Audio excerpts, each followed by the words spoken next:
Bom dia, boa tarde, boa noite a todos. Aqui é o Ilquias do canal Ilquias Magal. Eu, eu não sou assinante da Folha de São Paulo, mas eu vi essa matéria e aí quando eu abri para vocês, obviamente ali eu tenho que pagar e eu não vou pagar isso. Mas eu queria falar sobre esse tema aqui e discorrer um pouquinho com vocês, né, da matéria. Dizendo que médiums têm alterações genéticas, mostra estudo coordenado pela USP. Pesquisa comparou pessoas identificadas com o dom e parentes de primeiro grau sem nenhuma habilidade do tipo. Estão dizendo que são médiums, né? Dentro daí do espiritismo, são pessoas que eles têm uma propensão maior, uma facilidade de contato, de experiências, de adentrar no mundo espiritual, né? Eles podem acessar os espíritos e os espíritos acessam eles numa facilidade maior. Eles conseguem gerenciar essa relação com o mundo espiritual, né? Então isso seria a mediunidade para eles. Vamos lá. E o estudo da USP, da Universidade de São Paulo, diz que tem alterações genéticas. Essas pessoas com essa capacidade têm alterações genéticas. É óbvio, né? É claro que pouca gente, agora eu vou trazer para nós que tememos ao eterno, né? Cristãos, né? Judeus messiânicos aí, os judeus entendem bem isso, né? Principalmente o povo judeu. Porque quando o Eterno separou Avraham Avinu, Abraão, nosso pai na fé, lembra que ele esperou Abraão ficar de idade de 100 anos para lhe conceder o seu filho, Isaac, né? Por quê? O que o Eterno queria com isso? Por que não deu antes, quando encontrou ele lá com seus 80 anos, né? Ou pelo menos o mais cedo possível? Porque o Eterno ele esperou toda a genética de Abraão ser modificada. É como se ele estivesse tentando ali trocar todas as células genéticas de Abraão e de Sara. O Eterno esperou todas serem substituídas, trocar tudo, ele reformulou. Inclusive mudou o nome de Abraão e Sara, né? Acrescentando a letra Re, né? Rei no nome dos dois. Era Avram, ficou Avraham. Era Sarai, ficou Sará. Então é uma letra do alfabeto hebraico moderno, mas que tem símbolo 5, né? Obviamente o Eterno não falava e o hebraico daquela época não era, tá bom, como é hoje, e ele era um paleo-hebraico, era escrita por símbolos e não por letras como é hoje. Então a gente tem que ter essa compreensão. Mas é como se o Eterno tivesse posto da sua genética, uma genética do Messias dentro dos dois, para que da genética deles dois nascesse um povo geneticamente alterado, que daí vem Isaac. Isaac, ele é o primeiro, a partir de Abraão, quando Deus chama Abraão para dele fazer uma grande nação, Deus não chamou Abraão para fazer dele uma grande religião, um grande ministério, mas dele faria uma grande nação. Porque o plano de Deus com o mundo é para nações, não para religião. Deus é o Deus de Israel e não do judaísmo, tá bom? Deus é o Deus de nações, que quer dizer que ele é Deus de povos, do ser humano, da alma humana e não de uma instituição, tá bom? Ainda que a religião é importante, também está conectada a tudo isso, até porque nós vivemos de dogmas e doutrinas de uma religião estipulada por Deus e também seguimos rituais, tá bom? Como batismo, imersão, seudate e tudo mais. Então, não podemos incorrer no erro aí de pessoas que ficam pregando que eu prego o Senhor, eu não prego a religião. Isso aí é bobagem. Vamos lá. E onde a gente vê isso? Por que Deus fez essa alteração genética, né? Para que criasse um povo com a capacidade de fazer as coisas que eles fizeram no mundo e também para Deus poder se conectar com este povo, falar com este povo de uma forma mais pessoal.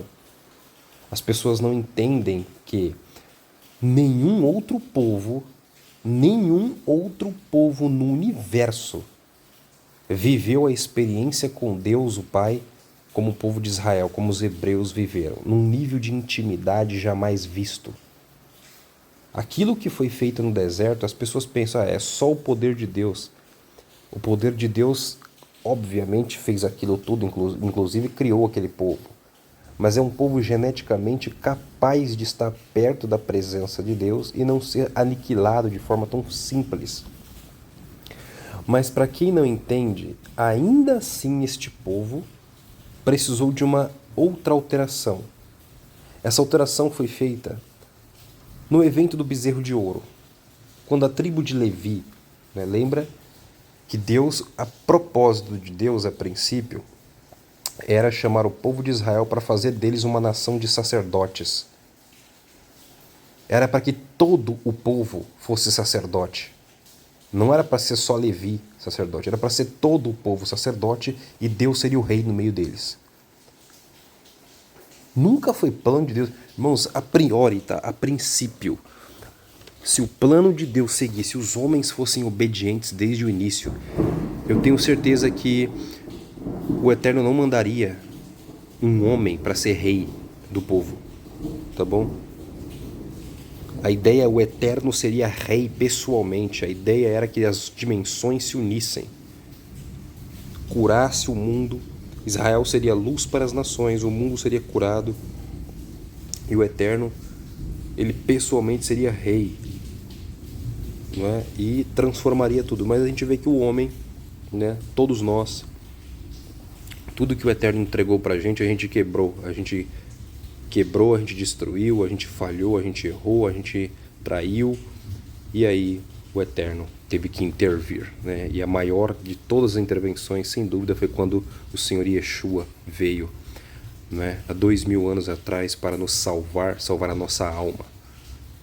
Porque ele veio para a última e a maior das intervenções, para de uma vez por todas completar o projeto e salvar a raça humana, porque não havia outro jeito. O ser humano sozinho, ele caminha para a autodestruição. Não existe como o ser humano sozinho fazer o bem.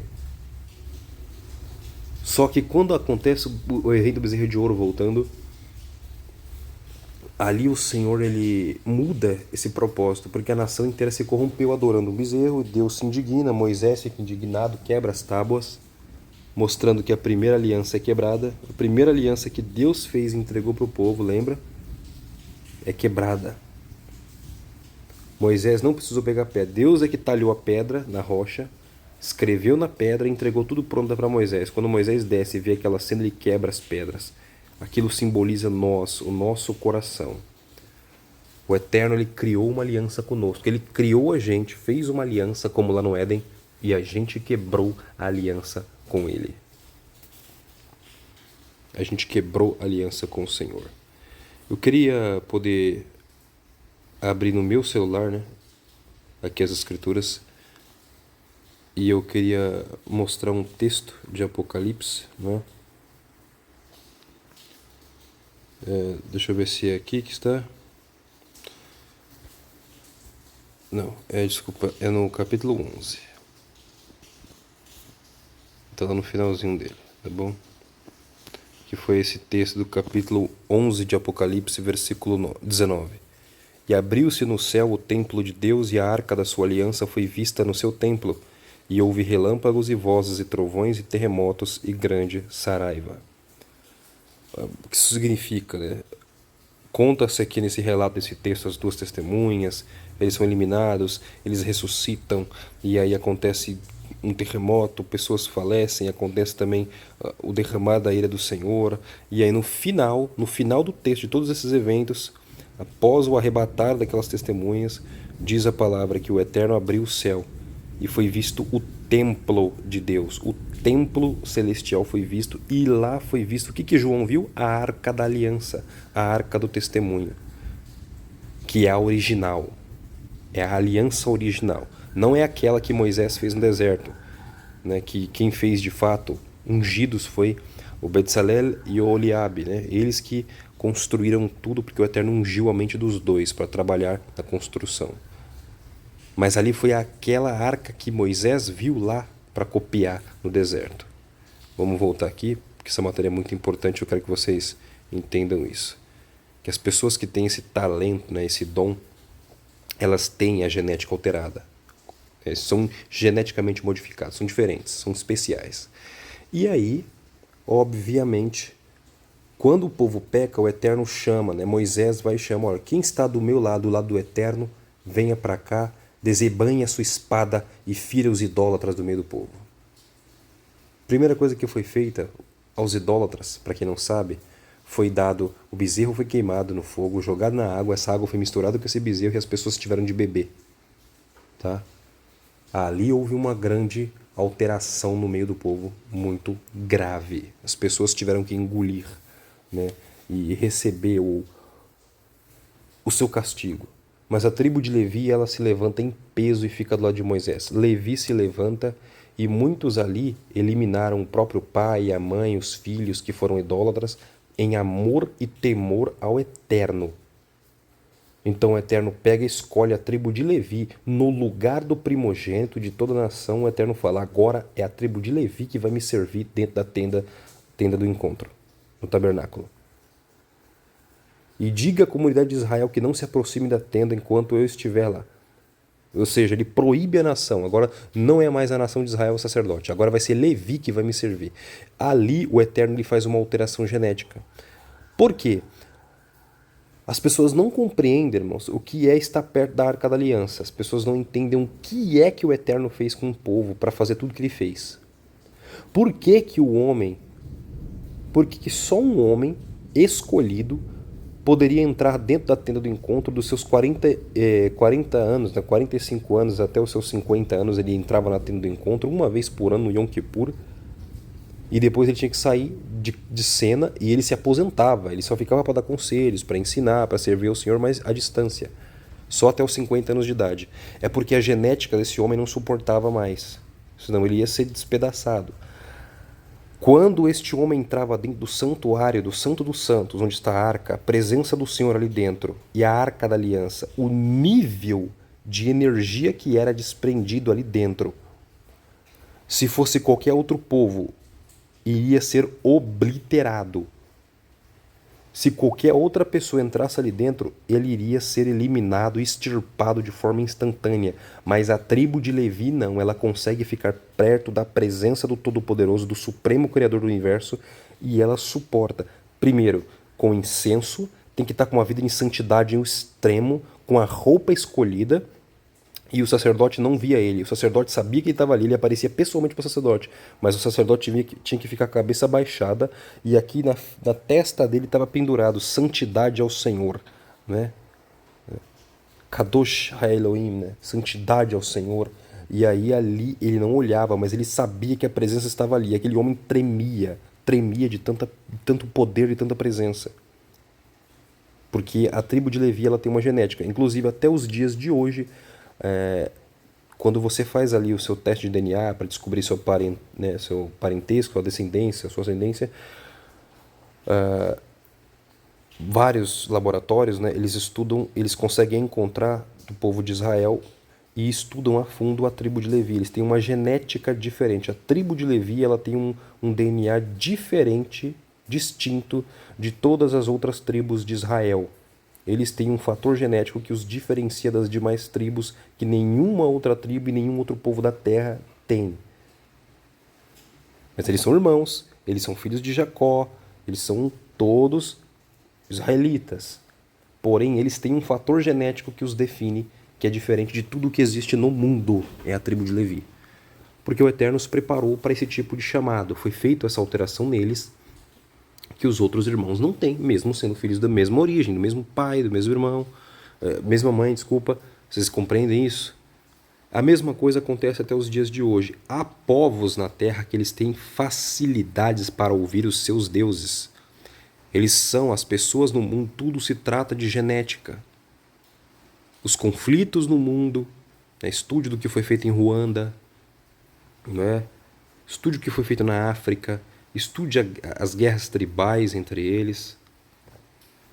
E vocês vão entender, entenda as escrituras sagradas do que o Eterno está falando desde o que aconteceu no Éden. Se vocês não entenderem que tudo se trata de genética, que há duas linhagens em guerra constante até o fim. O filho da mulher contra a descendência do Nahash, da serpente, né? E aí essa matéria vem aqui corroborando, né? Não é eu que estou falando, é uma matéria da Folha de São Paulo. Então tá aí, médiums têm alterações genéticas, mostra estudo coordenado pela USP. Óbvio que eles têm, né? E quanto mais eles têm contato com essas coisas, mais a sua genética altera. Quem tem contato com o mundo espiritual tem a sua mente, o seu DNA alterado, tá bom? Isso é muito sério. Eu queria que vocês compreendessem isso. Por que o DNA de Abraão foi mudado e por que foi criado o povo de Israel? Para que por meio desse povo nascesse o Messias. Yeshua, que é o representante mor do Eterno. Ele representa o próprio Eterno pessoalmente vindo para a Terra para solucionar o problema da humanidade, que é o pecado. Mas para isso, desde Abraão, o Eterno teve que preparar uma genética pura e cuidou dessa genética ao longo de vários e vários séculos. Vários povos, várias etnias tentaram destruir, aniquilar esse povo para impedir o nascimento do Salvador. E o Eterno preservou essa linhagem. Preservou essa linhagem o tempo inteiro. O tempo inteiro ele preservou o DNA até que Yeshua nascesse da virgem, né, da donzela Miriam, Maria. Que ela também era uma mulher especial e com a genética muito, muito pura para que nascesse o Messias. E este Messias, este mesmo, o Senhor Yeshua, Jesus, ele deu do seu sangue por nós, em favor de nós, e insere em nós o seu DNA para nos tornar cidadãos da nova pátria, da nova terra, que em breve será revelada aos filhos do Senhor. Espero que vocês compreendam isso, tá bom? Compreendam claramente o que as Escrituras querem dizer. Além do povo de Israel, né? Claro que a gente não vai entrar tão a fundo aqui em detalhes nos pormenores, mas que vocês entendam que tudo isso foi feito vamos entender como que a elite desse mundo entende, né? Por que eu tenho um vídeo aqui também que eu gostaria de abrir para vocês. Acho que eu vou conseguir abrir aqui. Tá aqui na minha desculpe, na minha galeria, né? Vamos ver se eu consigo abrir para vocês os vídeos, por favor. Tem vídeo que só aqui, né? Esse aqui do Ilan, tá bom? E ele fala uma coisa muito interessante que pouca gente nota. O apresentador aí faz uma pergunta para ele, né, sobre que pergunta ele faria para IA, não é? Uma pergunta que ele faria, olha só.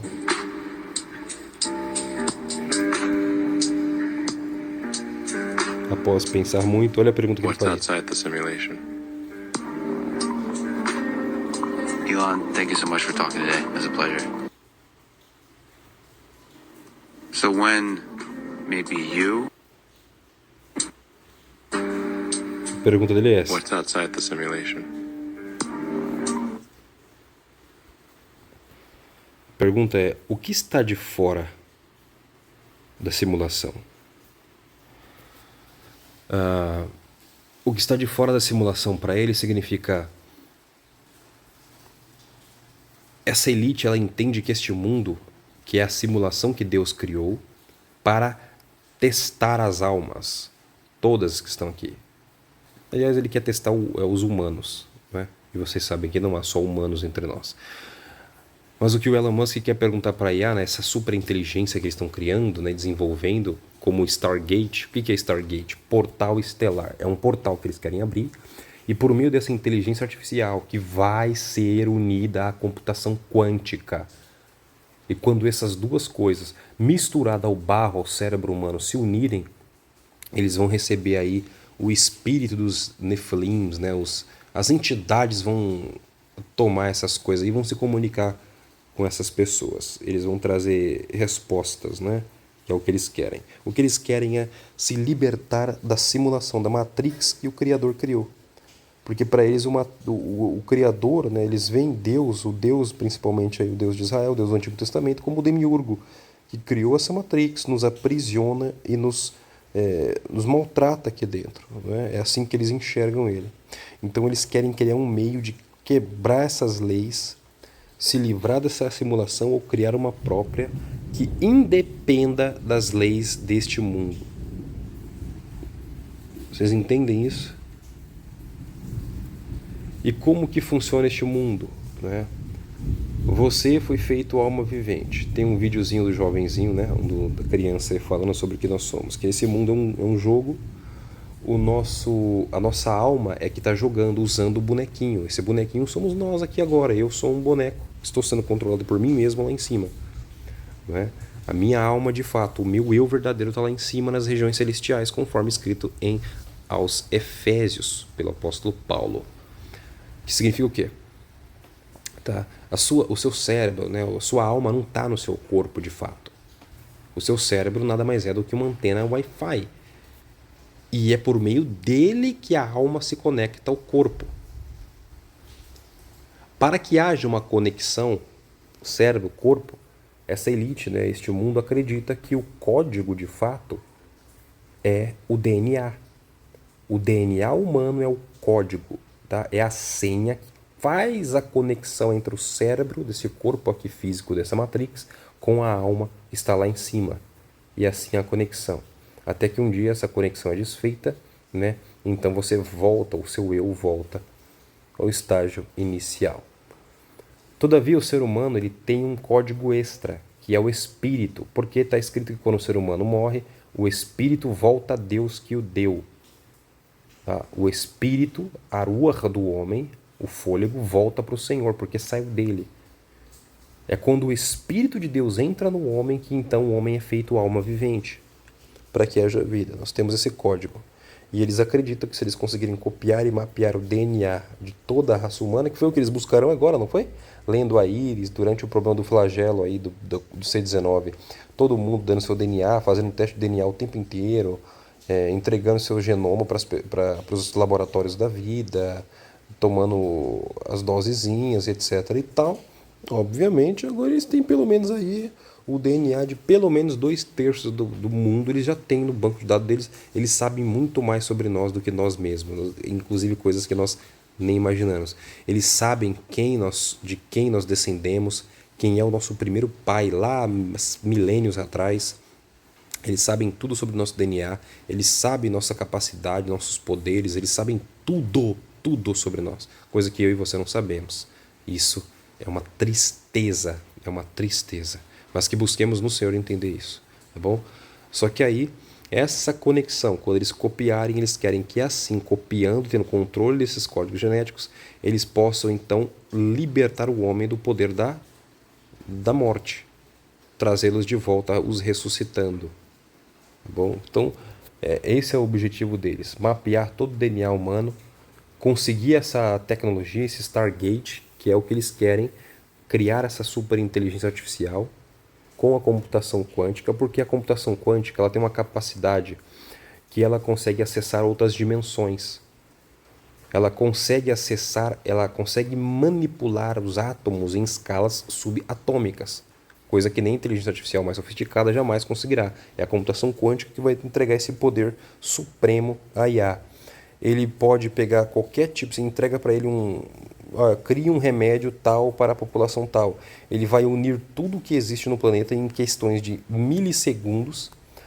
Ele ao mesmo tempo, porque a computação quântica ela não é desligada e ligada 0 e 1, ela é 1 e 0 ao mesmo tempo, ou ela é 0 ou ela é 1. E ela também tem a sobreposição, então ela pode fazer várias coisas ao mesmo tempo e conseguir resultados ao mesmo tempo, eficazes ou não, e apresentar tudo de uma vez só para a humanidade. Então eles vão conseguir encontrar soluções muito mais rápidas. Ao mesmo tempo eles conseguem mexer nas escalas subatômicas, né? Inclusive, e com isso alterar a realidade de uma escala jamais vista e até mesmo acessar dimensões que nós não conseguimos, como em nanoescalas aí que obviamente a mente humana jamais chegaria. É por meio desse Stargate que o Trump anunciou junto com seus amiguinhos tecnocratas, que eles querem criar para a humanidade um portal onde as pessoas possam ter acessos a espíritos e até mesmo aos seus entes que se foram.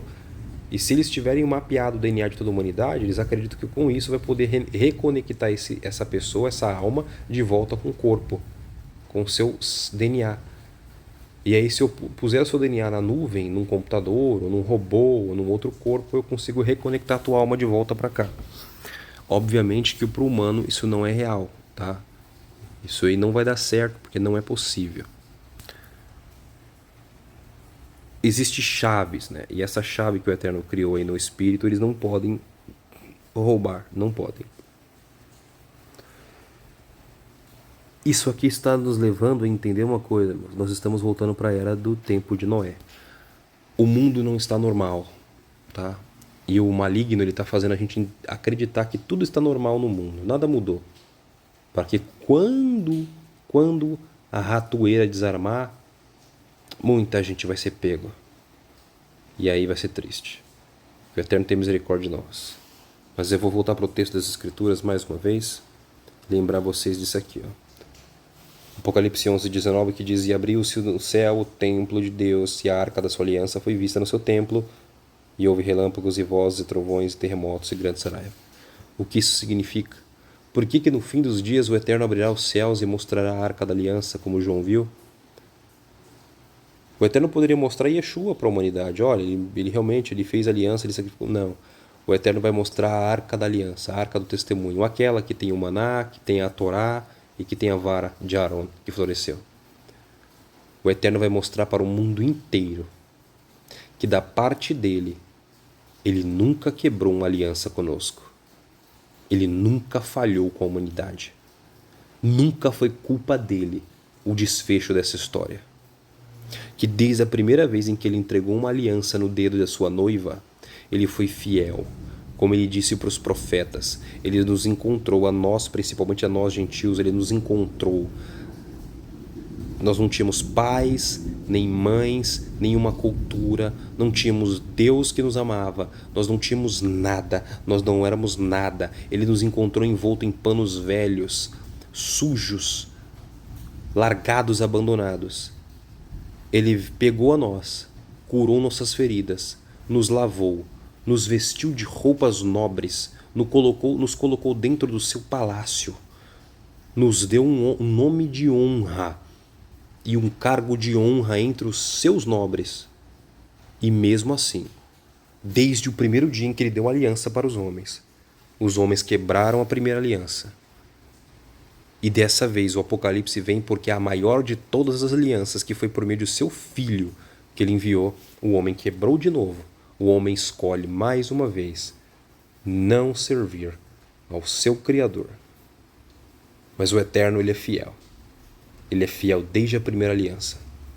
Ele sempre guardou a aliança dele. E essa vai ser a prova e o testemunho contra a humanidade pela última vez. O Senhor tem misericórdia de nós. Gostaria de deixar essa mensagem para vocês tão importante. Não deixem de ouvi-la e compartilhar. Forte abraço a todos e que Deus os abençoe.